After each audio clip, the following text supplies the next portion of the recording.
Market research, this is quite a big area of the course, lots of new definitions to learn.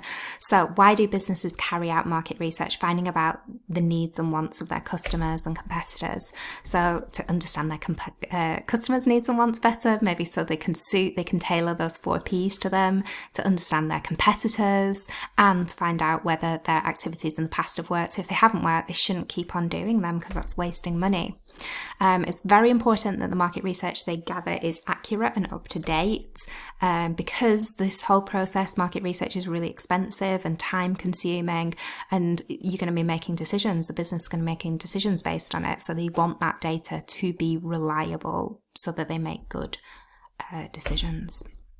Okay, so primary and secondary market research. Primary is collection of data for a specific purpose, and this data hasn't been collected before, whereas secondary is collecting data that's already been collected for another purpose. So you don't have to collect it, you're just using that data. Then there's qualitative and quantitative market research. So quantitative is information that can be represented in numerical form or in graphs and tables or closed questions like yes or no answers. So multiple choices are more quantitative data. Qualitative data is information in word form about attitudes, feelings, and beliefs. So how do you carry out primary and secondary market research? So primary surveys, focus groups. The difference between a focus group and a consumer panel is focus groups are groups of customers asked about specific products, whereas a consumer panel tend to represent the view of a particular segment, say millennials or like children aged 5 to 7 or something like that. You could have interviews, more one-to-one interviews, or you could observe how customers act when they're in store. Secondary, you can have internal or external. So internal could just be your sales data that you already have about what's selling really well, or external sources. The Office of National Statistics, there's a really cool website, loads and loads of data. Other internet sources, competitor information, their websites would be useful to look at, and newspaper and magazine articles might have some interesting data in. So looking past paper question, we've got Jacob, the hairdresser, and he's done some market research and he's carried out some secondary market research and found out this data. 7 out of 10 males spend at least 15 minutes a day grooming their appearance, and he's looked at how much they spend and so on and so on. This is what in one of the exam 2 or component 2 exam where you get a longer case study. And then he's also carried out some primary market research. It seems like he's done a survey here. So he's found out how much customers are willing to pay for a haircut, and then he's looked at the frequency of the average customer visit to Cool Cuts, that's just hairdressers. So how many are having each different service. Restyle seems like it's the most popular. Okay, so the questions were: identify one method of secondary market research Jacob could have used when carrying out his research. So those were all the bullet points. Where did he get that information from? Is this what this question's asking? So it might have been newspapers, websites, internet, government sources, reports. Identify one method of primary market research that Jacob could have used when carrying out his primary market research. So that was the graphs. How did he get that data?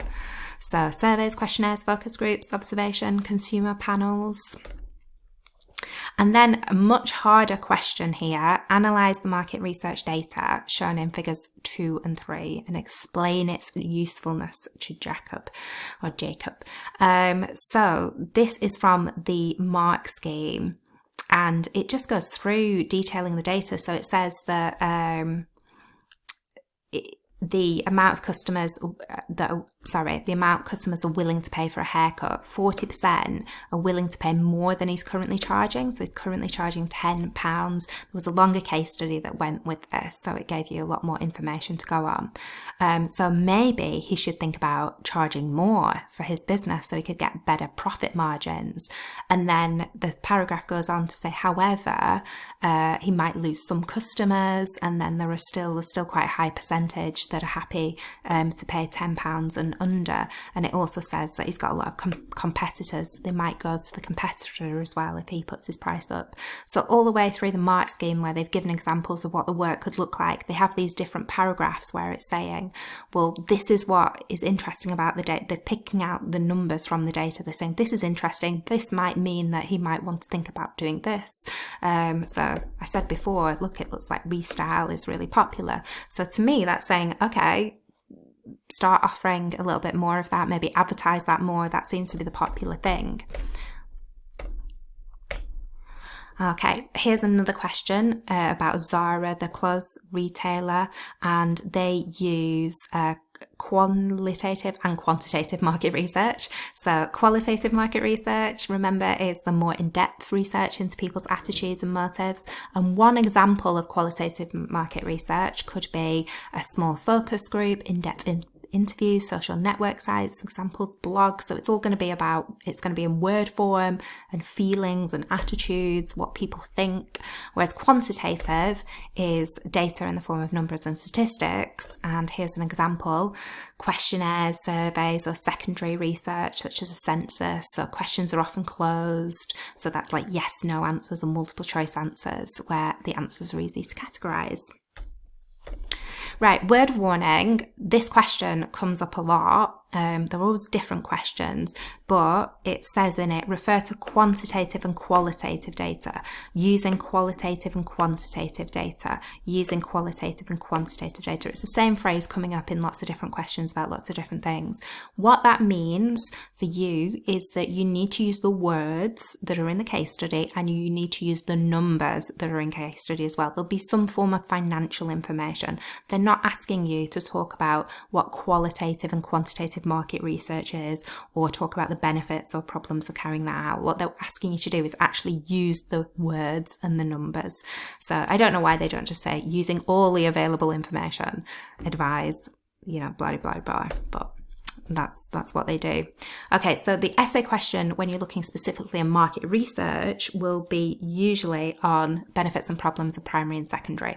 So primary, remember, is collected specifically for it's collected for a specific purpose. So it's going to be very specific to what the business needs. It's going to be up to date. It may be more reliable as well, because it might be gathering data about customers that are actually likely to buy from that business, rather than just a consumer panel made up of customers from all over the country. However, it's very time consuming and therefore expensive.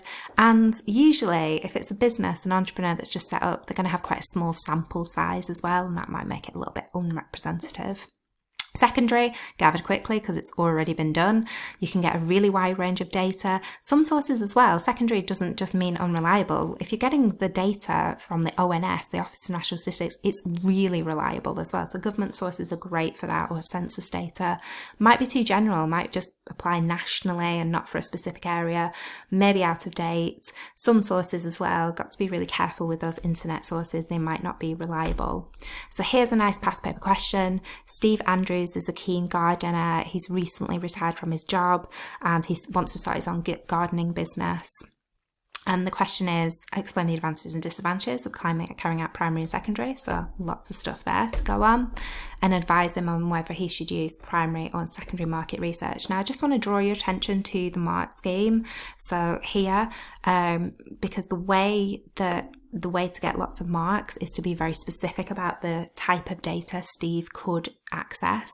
So it talks about the advantages of using primary. It's very specific, all the stuff we know about. And then it talks, he can ask potential customers in his area whether they would use the gardening service he aims to offer. He could also do research in the local area, such as other gardeners operating that area that could directly affect his business. So he could do an observation. So it's trying to be very specific about what Steve could actually do as well. And then it some, like, kind of looking at the other side of it, the disadvantages, not only could Steve waste time driving around observing, so very, very practical, really applied to Steve, not just very theoretical. The cost of administering a questionnaire and getting people to fill it in can be a challenge as well. Also, in the case study, I don't know if I put it here, he recently retired as a police officer. If he turns up in this like local little town and he's like, hi, I'm thinking of starting a gardening business, and can you do this questionnaire? Of course people are going to fill in that questionnaire, and they're going to be really nice to him, and they're going to probably tell him all the answers that he wants to know, because they might be a little bit scared. He's a really respectable person in the community, and they might not want to say, actually no, that isn't a very good idea. So the data might be a little bit biased in that sense.